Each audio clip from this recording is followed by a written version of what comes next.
Hello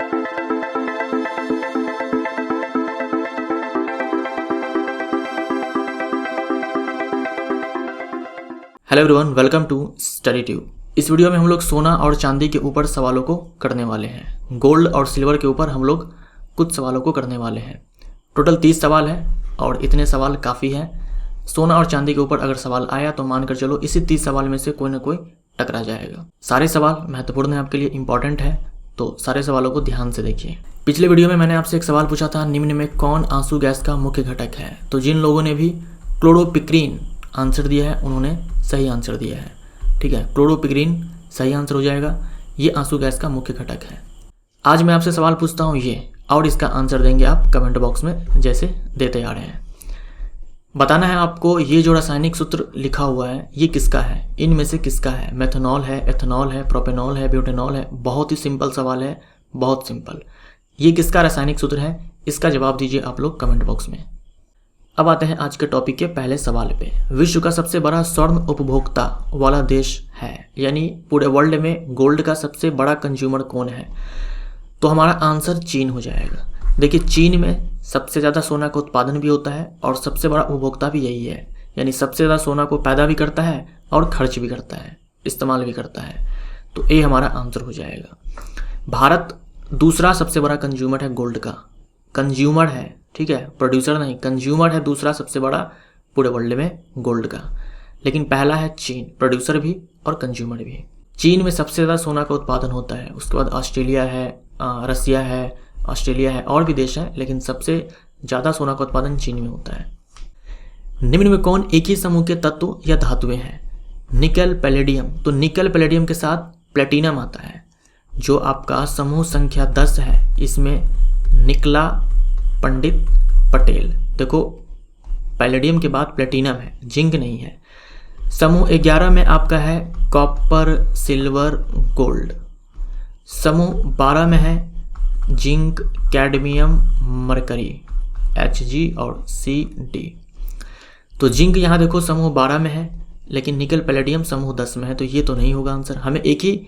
हमें वो विकल्प ढूंढना है जिनमें सारे के सारे जो तत्व या फिर जो धातु है वो एक ही समूह के हैं। तो तांबा, चांदी, सोना, तांबा, चांदी, सोना समूह 11 है, तीनों के तीनों समूह 11 के तत्व हैं। तो ये हमारा आंसर हो जाएगा पी। सोडियम आपका समूह 1 का तत्व है, लिथियम भी समूह 1 का तत्व है, कैल्शियम समूह 2 का तत्व है, एल्यूमिनियम समूह 13 का तत्व है, एल्यूमिनियम समूह 13 का तत्व है, और सोना समूह 11 का तत्व है, जिंक समूह 12 का तत्व है। तो हम लोग यहाँ पर जो देखने वाले हैं आज सवाल, वो समूह 11 का है। ठीक है, कॉपर का हम लोग बाद में देखेंगे। आज हम लोग देखने वाले हैं सिल्वर और गोल्ड के बारे में। कॉपर का एटॉमिक नंबर 29 होता है, सिल्वर का 47 होता है, और सोना का 79 होता है। ये सारे आप अच्छे से ध्यान में रखिएगा, एग्जाम में बार बार ये पूछे जाते हैं एटॉमिक नंबर। सोना का रासायनिक प्रतीक है, सोना का जो रासायनिक प्रतीक है वो Au है, और ये लिया गया है नाम ऑरम से। ठीक है, ऑरम ये लैटिन नाम है सोना के लिए, यहीं से Au लिया गया है, तो सी हमारा आंसर। सोना का लैटिन नाम है ऑरम, ये हमारा आंसर हो जाएगा। और चांदी का अर्जेंटम, चांदी का जो सिंबल Ag है, कैपिटल A स्मॉल g, ये लिया गया है अर्जेंटम से, ये भी लैटिन नाम है चांदी के लिए। और सोना का लैटिन नाम ऑरम है, जहाँ से Au लिया गया है। सोना की परमाणु संख्या है, मैंने आपसे कहा 29 है कॉपर का, 47 है सिल्वर का, 79 है आपका सोना का, और 80 है आपका मरकरी का। बहुत ही ज़्यादा महत्वपूर्ण है सारे के सारे एटॉमिक नंबर्स। हमारा आंसर यहाँ पर सी हो जाएगा। सोना नहीं है समूह 11 का तत्व। मैंने अभी आपसे कहा समूह 11 के जो तत्व हैं वो है कॉपर, सिल्वर, गोल्ड। क्यों आगे आऊँ, मैंने ऐसे याद किया हुआ है। वैसे तो आसान है, कॉपर, सिल्वर, गोल्ड आप ऐसे भी याद रख सकते हो, बट अगर ट्रिक चाहिए तो क्यों आगे आऊँ। ठीक है, क्यों आगे आऊँ, कॉपर, सिल्वर, गोल्ड। जो आपका यहाँ पर सोना है ये आवर्त 6 का तत्व है। ठीक है, ये आपका आवर्त 6 का तत्व है, बिलियन नंबर 6 हो जाएगा। लेकिन जो सिल्वर है ये आपका आवर्त 5 का तत्व है, और जो कॉपर है वो आवर्त 4 का तत्व है। तो ये आवर्त 6 का तत्व है, संक्रमण धातु हो जाएगा। सारे के सारे जो है ये डी ब्लॉक के तत्व है, ये सारे क्या हैं, डी ब्लॉक के तत्व हैं। तो डी ब्लॉक के जो तत्व होते हैं उन्हें हम संक्रमण धातु बोलते हैं। पी ब्लॉक का तत्व नहीं है, तो डी हमारा आंसर हो जाएगा। हमें पूछा था कि सोना नहीं है, तो पी ब्लॉक का तत्व नहीं है, ये डी ब्लॉक का तत्व है। निम्न में कौन सोना का अयस्क नहीं है? तो कैल्वेराइट है, सिल्वेनाइट भी है, ये दोनों सोना के अयस्क हैं। फॉर्मूला आपको नहीं याद रखना है, केवल नाम याद रखना है, कैल्वेराइट और सिल्वेनाइट। हेमेटाइट लोहा का अयस्क है, तो सी हमारा आंसर हो जाएगा, ये सोना का अयस्क नहीं है। बाकी ये दोनों है, कैल्वेराइट और सिल्वेनाइट। सोना के संदर्भ में सत्य चुनना है। यह विद्युत का सर्वश्रेष्ठ चालक है, बेस्ट कंडक्टर है इलेक्ट्रिक करंट के लिए। ये कहना गलत हो जाएगा। सोना बेस्ट कंडक्टर नहीं है, चांदी बेस्ट कंडक्टर है। ऊष्मा का सर्वश्रेष्ठ चालक है, ये भी कहना गलत हो जाएगा। हम चांदी के बारे में बोल सकते हैं कि ऊष्मा और विद्युत का सर्वश्रेष्ठ चालक है, लेकिन सोना नहीं। तो यहाँ जो ए है विकल्प में और बी है, इन दोनों के लिए जो हमारा सही जवाब होता वो चांदी होता, ना कि सोना। तो आंसर ये भी नहीं है और ये भी नहीं है, क्योंकि हमें सत्य चुनना है। ये दोनों ही असत्य है। यह सबसे आघात वर्धनीय और तन्य धातु है, ये सही है। आघात वर्धनीय कहने का मतलब ये हुआ कि हम सोना को जो है पीट करके पतली चादर के रूप में कन्वर्ट कर सकते हैं। और तन्य का मतलब ये हुआ कि हम इसे खींच करके तार बना सकते हैं, बहुत लंबी तार बना सकते हैं। यह उच्चतम गलनांक वाली धातु है, तो ये भी कहना गलत हो जाएगा। उच्चतम गलनांक वाली धातु टंगस्टन है। 3380 डिग्री सेल्सियस मेल्टिंग पॉइंट होता है टंगस्टन का। ये सिंबल है डब्ल्यू टंगस्टन का। हमारा आंसर यहाँ से। सोना अभिक्रिया करता है। सोना देखो, सोना हो गया, चांदी, ये दोनों ही ठीक है। सोना, चांदी, इवन प्लेटिनम, ये सारे जो है ना बहुत ही कम रिएक्टिव होते हैं। ये वायु से, अम्ल से, क्षार से, इन सब से ये अभिक्रिया नहीं करते हैं। अम्लराज से आपको पता होगा, अम्लराज में सोना घुल जाता है। अम्लराज किसको बोलते हैं? एक्वा रेजियम, हम लोग इसे अंग्रेजी में बोलते हैं। ये होता है आपका HCl और HNO3 का मिक्सचर। वो भी किस रेशियो में होना चाहिए? अगर हम 3 मोल HCl का लेते हैं तो 1 मोल HNO3 का लेंगे।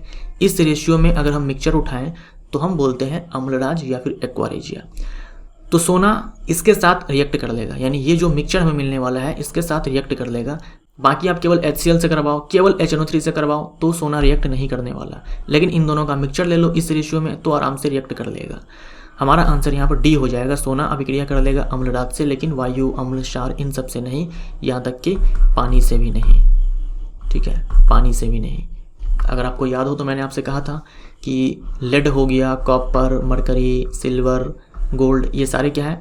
ठंडे पानी, गर्म पानी, वाष्प, किसी के साथ भी अभिक्रिया नहीं करते हैं। सोना का उपयोग किया जाता है। सोना को हम लोग सिक्का धातु भी बोलते हैं, चांदी को भी और कॉपर को भी हम लोग सिक्का धातु बोलते हैं, क्योंकि इन सब का इस्तेमाल सिक्का बनाने में होता है। ये स्टेटमेंट सही है। विद्युत लेपन में होता है, स्वर्ण पत्र चढ़ाने में होता है, क्योंकि बहुत ही ज़्यादा आघात वर्धनीय है तो पतली लेयर बना करके पत्र चढ़ाने के रूप में सोना का इस्तेमाल होता है। प्लस कोटिंग के तौर पर भी इस्तेमाल होता है, क्योंकि ये ना तो वायु के साथ, ना ही अम्ल के साथ, क्षार के साथ बहुत ही कम रिएक्टिव है। तो दूसरे मेटल को प्रोटेक्ट करने के लिए उस पर लेप के तौर पर, कोटिंग के तौर पर इसको चढ़ाया जाता है। तो उसी को हम लोग इलेक्ट्रोप्लेटिंग, विद्युत लेपन बोलते हैं। तो इनके लिए भी इस्तेमाल होता है। आभूषण के निर्माण में तो होता ही है। तो इनमें से सभी हमारा आंसर। शुद्ध सोना होता है। शुद्ध सोना कितने कैरेट का होता है? 24 कैरेट का होता है। सी हमारा आंसर। 24 कैरेट का जो सोना होता है वो शुद्ध सोना होता है। कैरेट हमें बतलाता है कि गोल्ड कितना प्योर है, प्योरिटी बतलाता है कैरेट। या फिर मान लो कभी एग्जाम में पूछ दे कि कैरेट जो है वो हमें क्या बताता है, तो कैरेट ये यूनिट है मास के लिए, द्रव्यमान के लिए। तो एक विकल्प देखना, द्रव्यमान आपको दिख जाएगा तो आप उसको टिक मार देना।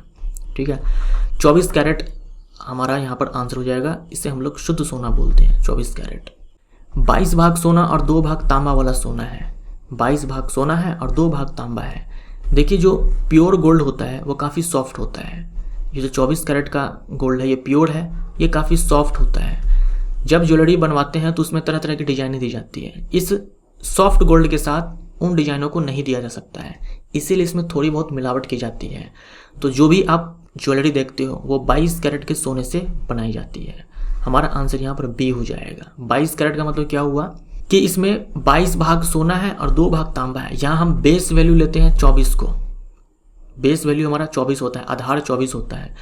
तो जब हम 22 कैरेट बोलते हैं मतलब इस 24 में 22 भाग तो गोल्ड है और 2 भाग, ये 22 भाग गोल्ड है और 2 भाग कॉपर है। जब हम 20 कैरेट बोलते हैं मतलब इस 24 में 20 भाग गोल्ड है और 2 भाग, माफ करना, 4 भाग कॉपर है। अगर मैं आपसे यहाँ पर ये पूछूं एक सवाल कि इस वाले में बताओ कि जो गोल्ड है वो कितना प्रतिशत है। 22 कैरेट के सोने में प्योर गोल्ड कितना प्रतिशत है। जो 22 कैरेट का सोना होता है उसमें प्योर गोल्ड का कितना परसेंट होता है, क्या आप मुझे बता सकते हैं। ऐसे ही यहाँ पर भी आप बता सकते हो कि जो 20 कैरेट का सोना होता है उसमें प्योर गोल्ड कितना परसेंट होता है। बेस वैल्यू हमारा यहाँ पर 24 होगा, ये चीज़ ध्यान में रखना। तो बताइए आप लोग आंसर में, देखते हैं कितने लोग सही आंसर देते हैं। रोल्ड गोल्ड या कृत्रिम सोना डैश का मिश्रण है। रोल्ड गोल्ड या फिर कृत्रिम सोना भी हम इसे बोलते हैं। देखो गोल्ड तो भले ही लगा है लेकिन गोल्ड इसमें बिल्कुल भी नहीं होता है, इसमें होता है तांबा और एल्यूमिनियम। रोल्ड गोल्ड में क्या होता है, तांबा और एल्यूमिनियम। तांबा 90% और एल्यूमिनियम 10%, ठीक है, गोल्ड नहीं होता है। तो बी हमारा आंसर। निम्न में किसे झूठा सोना या बेवकूफ़ों का सोना कहा जाता है। तो झूठा सोना या फिर बेवकूफ़ों का सोना ये कहा जाता है आयरन पायराइट को।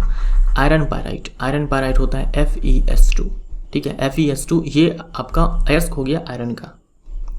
कैल्वेराइट सिल्वेनाइट ये अयस्क हो गया गोल्ड का।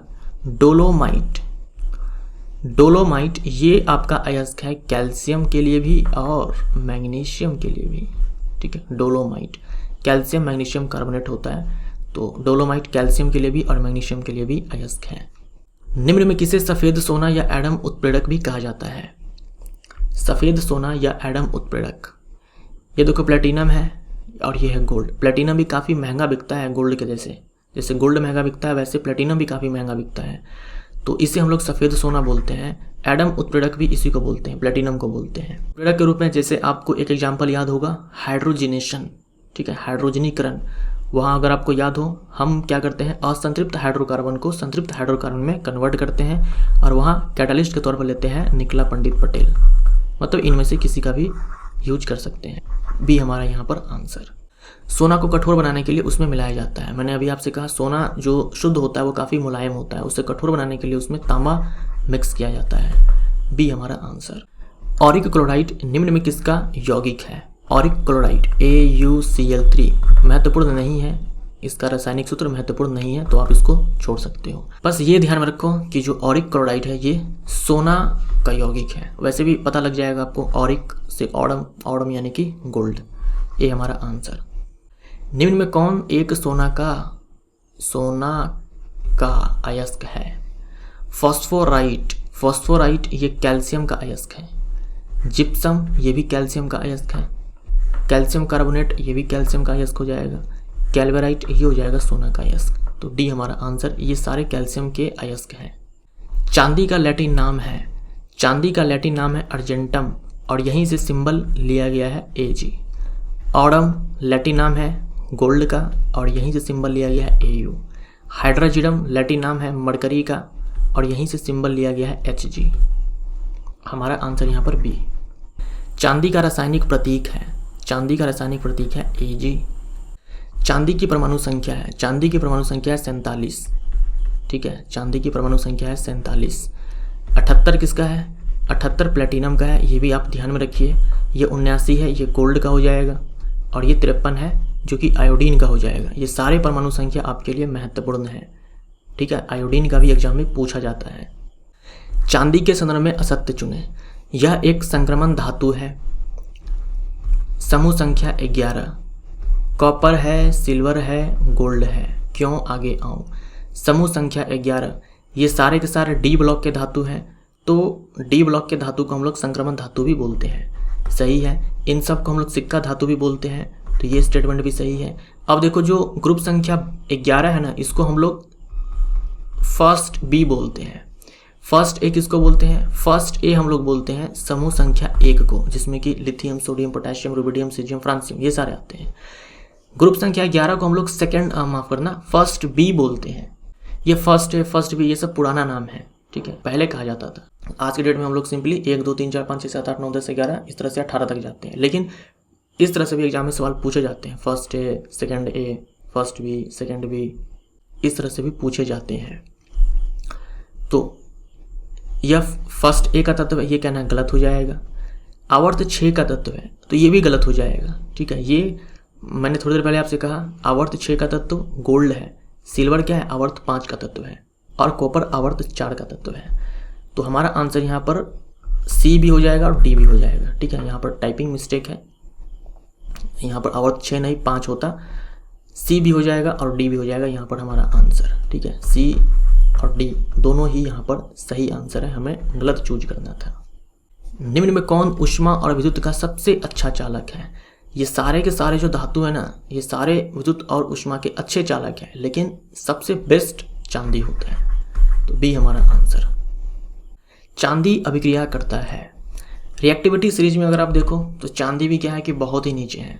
ठीक है, बहुत नीचे है, ये भी बहुत ही कम रिएक्टिव होता है। तो तनु हाइड्रोक्लोरिक अम्ल के साथ, तनु सल्फ्यूरिक अम्ल के साथ रिएक्शन नहीं करने वाला, हाइड्रोजन के नीचे है। जल के साथ भी नहीं होगा। लेड हो गया, कॉपर, मरकरी, ये सब जो है पानी के साथ अभिक्रिया नहीं करते हैं, तो इससे भी नहीं। तो हमारा आंसर इनमें से कोई नहीं। ठीक है, इनमें से किसी से भी चांदी अभिक्रिया नहीं करता।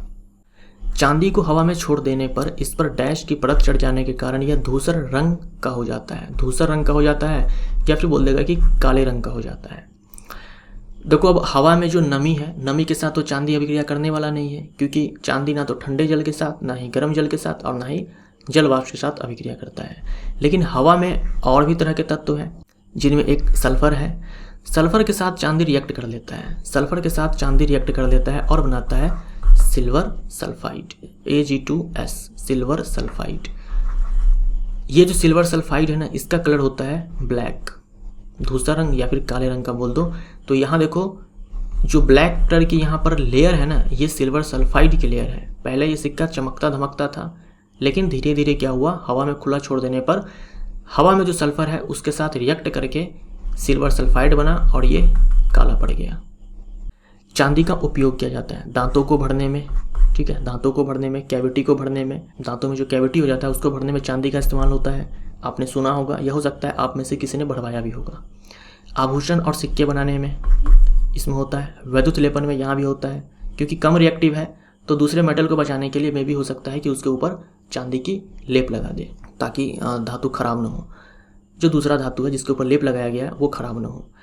दर्पण की कलई करने में, दर्पण के पीछे जो आप देखते हो कलई किया होता है, वो चांदी का होता है। पहले चांदी का लेप लगाया जाता है और उसके बाद उस पर कलर कर दिया जाता है। तो इसमें भी होगा, तो इनमें से सभी हो जाएगा। निम्न में किसे हॉर्न सिल्वर भी कहा जाता है? Horn silver. ठीक है, हॉर्न सिल्वर कहा जाता है सिल्वर क्लोराइड को, सिल्वर क्लोराइड को। तो ये हमारा आंसर। इसका इस्तेमाल होता है फोटोक्रोमिक ग्लास बनाने में। फोटोक्रोमिक ग्लास का मतलब ये हुआ कि जब सूर्य का प्रकाश उस ग्लास पे गिरेगा तो वो काला पड़ जाएगा, मतलब डार्क हो जाएगा। जैसे यहाँ देखो दिखलाया गया है, सूर्य का प्रकाश जब इस ग्लास पे गिरा, इस लेंस पे गिरा, तो ये काला पड़ गया, डार्क हो गया। फिर जैसे छाँव में आएगा, जहाँ पर सूर्य का प्रकाश इस पर नहीं गिरेगा, तो वापस ये ब्राइट हो जाएगा। तो इसी को हम लोग बोलते हैं फोटोक्रोमिक ग्लास या फोटोक्रोमिक लेंस। फोटो का मतलब लाइट और क्रोमिक का मतलब क्रोमा होता है, क्रोमा वर्ड से आया हुआ है। क्रोमा मतलब कलर होता है। तो लाइट के अनुसार क्या होता है, यहाँ पर कलर चेंज होता है, डार्क होता है, ब्राइट होता है। तो इस तरह के ग्लासेस बनाने में सिल्वर क्लोराइड का इस्तेमाल होता है। निम्न में किस यौगिक का फोटोग्राफी में उपयोग किया जाता है? फोटोग्राफी में उपयोग किया जाता है सिल्वर क्लोराइड का भी, सिल्वर ब्रोमाइड का भी और सिल्वर आयोडाइड का भी। इन सब का इस्तेमाल होता है। हमारा आंसर डी हो जाएगा। लेकिन मान लो आपके एग्जाम में किसी एक को इसमें से चूज करना हुआ, मान लो इसमें से 2 आ गया विकल्प में, तो आप किसको चूज करोगे? आप जाएंगे सिल्वर ब्रोमाइड के साथ। ये पहले प्रायोरिटी पर आपका रहेगा, आप इसको टिक मारेंगे। अगर कभी ऐसा आ गया कि इनमें से 2 विकल्प देखने को मिल रहा है, तो आप सिल्वर ब्रोमाइड के साथ जाना। निम्न में से किस अकार्बनिक यौगिक का उपयोग कृत्रिम वर्षा कराने में होता है? आपने ज्योग्राफी में पढ़ा होगा कृत्रिम वर्षा के बारे में। तो इसको करवाने में इस्तेमाल होता है सिल्वर आयोडाइड भी, पोटेशियम आयोडाइड भी, शुष्क बर्फ भी। शुष्क बर्फ बोले तो सॉलिड कार्बन डाइऑक्साइड, मतलब कार्बन डाइऑक्साइड जो कि गैसीय अवस्था में होता है, उसको उस पर प्रेशर डाल करके, दबाव डाल करके, टेम्परेचर को कम करके उसको सॉलिड में कन्वर्ट कर दिया जाता है। इनमें से सभी हो जाएगा। निम्न में किसे लूनर कास्टिक भी कहा जाता है? लूनर कास्टिक भी कहा जाता है, सिल्वर नाइट्रेट को कहा जाता है, सिल्वर नाइट्रेट, इसे लूनर कास्टिक भी कहा जाता है। सी हमारा आंसर। मतदान के समय मतदाताओं की उंगली पर डैश का निशान लगाया जाता है। जिन्होंने भी आप में से वोट डाला होगा कभी, उनके उंगली पर ये जरूर लगाया गया होगा। तो ये जो लगाया जाता है ये होता है लूनर कास्टिक, सिल्वर नाइट्रेट। सी हमारा आंसर। डैश के बनने के कारण चांदी के चम्मच से अंडे खाने को मना किया जाता है। चांदी के चम्मच से अंडे नहीं खाने चाहिए क्योंकि अंडे में जो सल्फर होता है उसके साथ ये चांदी रिएक्ट कर लेता है और बना लेता है सिल्वर सल्फाइड। तो फूड पॉइजनिंग कर सकता है ये चीज़। आपने देखा था ना, चांदी के ऊपर काले रंग की परत चढ़ जाती है, धूसर रंग की परत चढ़ जाती है सिल्वर सल्फाइड की, तो चम्मच के ऊपर भी ये परत चढ़ सकती है और फूड पॉइजनिंग का भी ये कारण हो सकता है। इसीलिए नहीं खाना चाहिए सिल्वर सल्फाइड के बनने के कारण। तो ये हमारा सवाल यहाँ पर समाप्त होता है गोल्ड और सिल्वर के ऊपर। जो मैंने आपसे सवाल पूछा उसका आंसर आप लोग ज़रूर देना। वीडियो अगर अच्छा लगे तो लाइक करके जाना। देखो लाइक कर दिया करो यार आप लोग, ठीक है। इतने सारे देखते हो, कम देखते हो मुझे पता है, बहुत कम देखते हो, लेकिन जो भी देखते हो उतने भी तो कम से कम लाइक दे दो। उतने नहीं तो उसके आधे दे दो। सो प्लीज़ लाइक बटन पर क्लिक करके जाया कीजिए। मिलते हैं अगले वीडियो में। Thank you so much.